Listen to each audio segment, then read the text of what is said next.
কেউ যদি সম্পদের অনেক মালিক হয়, সে যেন এই চিন্তাই না থাকে রব আমার উপর অনেক খুশি হয়েছে বলে অনেক অডেল সম্পত্তির মালিক করেছে। কারো সম্পত্তি না থাকলে সে যেন এই চিন্তাই না থাকে আমার রব বুঝি আমার উপর নারাজ, তাই এক বেলার খাবার আনতে আরেক বেলার খাবার ফুরিয়ে যাচ্ছে। ইসলাম বলে না না, মন ছোট করার কিছু নেই। রব্বুল আলামিনের হিকমতই এমন, কাউকে দিয়ে পরীক্ষা করে, কারো থেকে নিয়ে পরীক্ষা করে, কাউকে দিয়ে পরীক্ষা করে, কারো থেকে নিয়ে পরীক্ষা করে।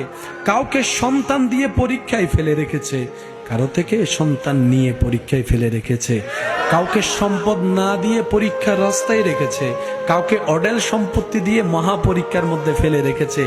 সবাই আমরা আপন আপন জায়গায়, সবাই পরীক্ষার্থী, সবাই পরীক্ষার মধ্যেই আছি, সবাই প্রতি সেকেন্ডে পরীক্ষা দিচ্ছি। মাদ্রাসা স্কুলের পরীক্ষা বছরে 3টা অথবা 2টা ডেট, মাস, তারিখ ফাইনাল করে দিয়ে বলে দেওয়া হয় এত তারিখ থেকে এত তারিখের মধ্যে পরীক্ষা হবে, এইবারে এই তারিখে এই পরীক্ষা। আর দুনিয়ার আল্লাহর বান্দাদের জন্য 24টা ঘন্টার প্রত্যেকটা সেকেন্ডেই পরীক্ষা, প্রত্যেকটা সেকেন্ডেই পরীক্ষা, প্রত্যেকটা সেকেন্ডের মধ্যে পরীক্ষা নেওয়া হচ্ছে এক একজনকে এক একভাবে। এই দুনিয়া হচ্ছে পরীক্ষার জায়গা, আমরা সবাই পরীক্ষার্থী। রেজাল্ট বের হবে হাসরের ময়দানে রবের দরবারে।